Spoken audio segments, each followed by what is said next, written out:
اگر میری اولاد نااہل نکلی، کیا نکلی نااہل نکلی، میں دھن دولت جمع کر کے چلا گیا تو نااہل اولاد ایک ہی جھٹکے میں میری دھن دولت جمع کی ہی اڑا دے گی، ختم کر دے گی، شرابوں میں پی جائے گی، جوا میں ہار جائے گی، بربادی کی نظر کر دے گی۔ لوگوں دیکھا گیا ہے والدین نے دھن دولت تو جمع کیا لیکن اولاد نااہل تھی، شراب میں ختم کر دیا، جوا میں ختم کر دیا، لٹا دیا، دولت کو اڑا دیا۔ ہم نے دیکھا ہے اگر نااہل اولاد ہو تو ڈھیر برابر دولت بھی تباہ و برباد کر دیتی ہے۔ عمر بن عبدالعزیز نے کہا اگر میں نے دھن دولت کو جمع کیا، اولاد نااہل نکلی تو سب کو تباہ کر دے گی، تو جمع کرنے کا کوئی فائدہ نہیں، اور اگر میری اولاد اہل نکلی، میری اولاد باسلیقہ نکلی تو مجھے جمع کرنے کی ضرورت نہیں، اولاد خود ہی جمع کر لے گی۔ مسلک اعلیٰ حضرت فیضان فاتح بلگرام خود کر لے گی تو دھن دولت جمع نہ کرو بلکہ اولاد کو قابل بناؤ۔ دولت جمع کر کے بیوقوفی ہے، اولاد ختم کر دے گی۔ میں نے اپنی آنکھوں سے دیکھا ہے، میں 50 لوگوں کی مثال دے سکتا ہوں، باپ امیر تھا، اولاد نے اڑا دیا، بڑے موبائل، مہنگی گاڑیاں، مہنگے شوق، سمجھ رہے ہیں آپ، سب ختم کر دیا، تباہ کر دیا۔ میں نے اپنی آنکھوں سے دیکھا باپ غریب تھا، باپ رکشہ چلاتا تھا، باپ جو ہے سائیکل پہ پھرتا تھا، میں نے اپنی آنکھوں سے دیکھا باپ مزدوریاں کرتا تھا، اپنی آنکھوں سے دیکھا باپ کھیتی کسانی کرتا تھا، مگر اولاد کو بڑھا دیا، اولاد کو اہل بنا دیا، اولاد کو قابل بنا دیا۔ میں نے دیکھا باپ زندگی بھر مزدوریاں کرتا رہا، بیٹا آفس میں بیٹھا ہے، کروڑوں پہ کام کر رہا ہے۔ مال اکٹھا نہ کرو، اولاد کو بڑھا لو، یہی مال ہے۔ اگر اولاد کو قابل نہ بنا سکے تو خدا کی قسم یہاں بھی سب نیچا رہے گا، وہاں بھی سب نیچا رہے گا۔ افسوس ہوتا مجھے اپنی قوم کی حالت دیکھ کر کے، بہت افسوس ہوتا ہے۔ تعلیم لوگوں تمہیں الگ بناتی ہے، تعلیم ایک خوشبو ہے،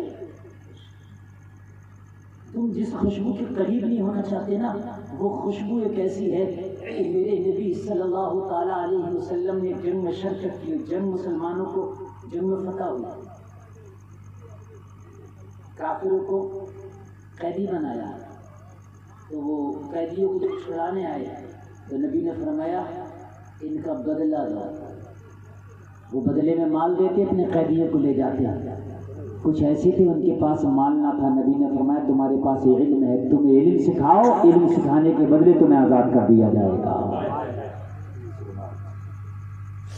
عثمانیوں نے حکومت کی پوری دنیا پر، اب تم سمجھ نہیں رہے وہ عثمانی کیا کہہ رہے ہیں، میں اتنا بتا دے رہا ہوں میں کہ ترکوں نے حکومت کی پوری دنیا پر 625 سال، ابھی 100 سال ہوئے ان کی حکومت ختم ہوئی، کتنے سال ہوئے؟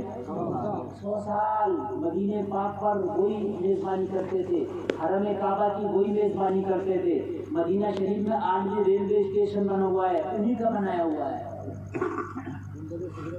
گنبد خضرا بھی انہی کا بنایا ہوا ہے، مسجد نبوی بھی انہی کی بنائی ہوئی، وہ توسیع کر لیا انہوں نے پیچھے کو، وہ اب ان کی بنائی ہوئی ہے، اوریجنل مسجد نبوی جو آگے کا حصہ ہے وہ انہی کا بنایا ہوا ہے۔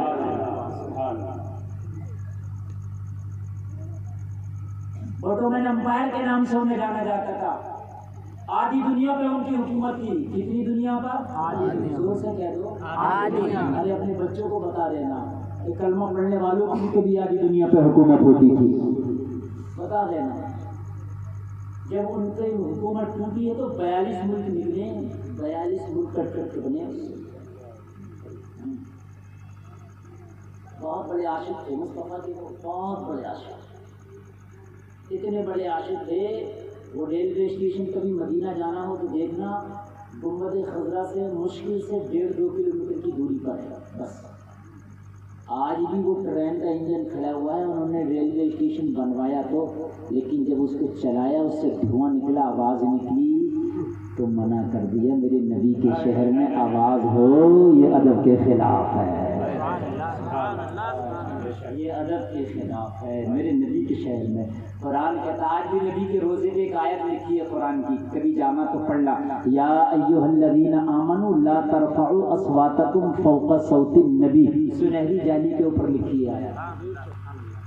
سنہری جالی کے اوپر جو آقا کا چہرہ اقدس سے جدار سنہری جالی ہے, اس کے اوپر یہ آیت لکھی ہے اے ایمان والو اپنی آوازوں کو مصطفیٰ کی آواز سے اونچا نہ کرو. یہ آیت آج بھی لکھی ہوئی ہے, لوگوں ذرا غور کرو. سلطان عبد الحمید نے کہا تھا میرے نبی کے شہر میں اور یہ آواز ہے, اللہ کی بارگاہ میں جا کے میں جواب کیا دوں گا اگر رب نے پوچھ لیا اے عبد الحمید یہ تو بتا میرے مصطفیٰ کے شہر میں اتنی آواز والی ٹرین تو نے چلائی کیسے؟ میں نے تو قرآن میں کہہ دیا تھا نبی کی آوازوں سے اپنی آوازوں کو اونچا نہ کرو. عبد الحمید نے کہا اس پروجیکٹ کو میں بھی کینسل کرتا ہوں.